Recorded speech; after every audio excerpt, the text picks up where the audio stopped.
billets.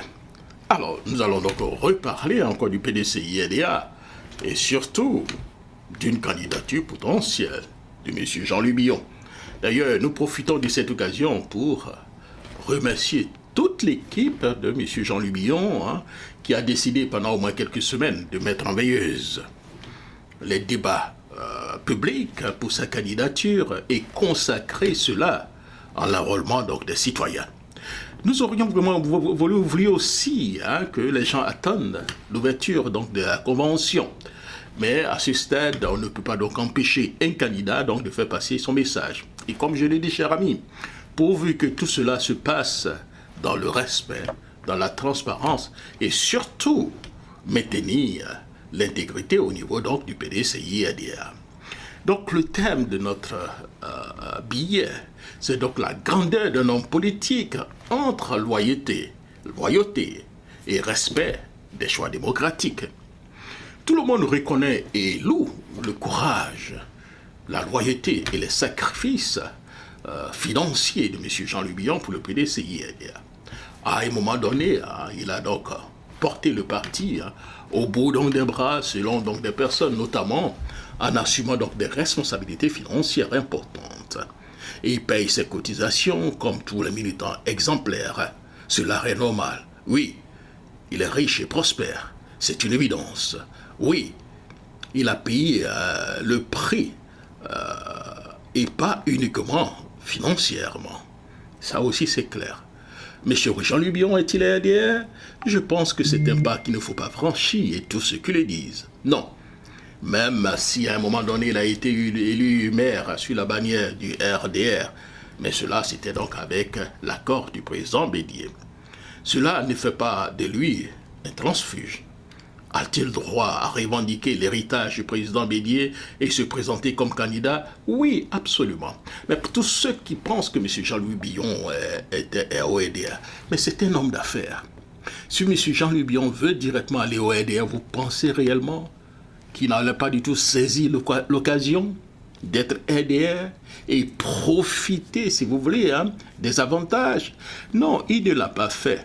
Donc aujourd'hui, sans preuve, dit qu'il est RDR, je pense que pour moi, ça ne tient pas du tout la route, ça, c'est clair.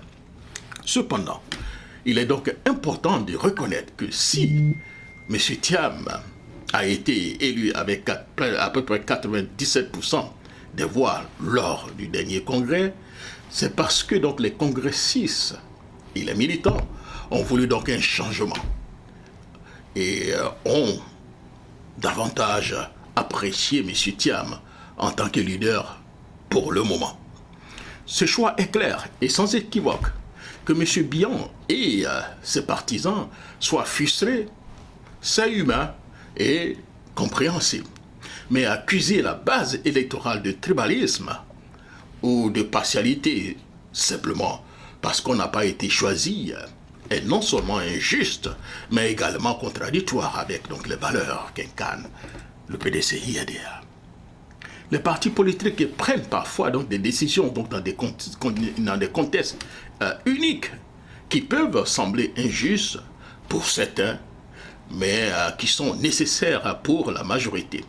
Prenons l'exemple aux États-Unis d'Amérique, que nous connaissons très bien. L'exemple de M. Trump et de M. Donald Trump et de Mme Kamala Harris dans leurs partis respectifs. M. Trump, l'une donc des figures donc les plus controversées, j'allais dire, médiatisées du Parti républicain, a refusé de participer aux primaires en 2024. Pourtant, il a été choisi au détriment donc d'une quinzaine donc de candidats qui étaient sur le terrain, pourtant sur le terrain, et qui participaient donc au débat contradictoire, parce que donc les militants ne voulaient que lui. Est-ce que là il y a une injustice? Possible, mais c'est ce que les militants voulaient. Son abstention était donc la réponse, si vous voulez, à un besoin clair exprimé par la base. De même, Mme Kamala Harris au sein du Parti démocrate, elle a été uniquement, j'allais dire pratiquement imposée par M. Joe Biden comme colistière il y a 3 mois donc des élections.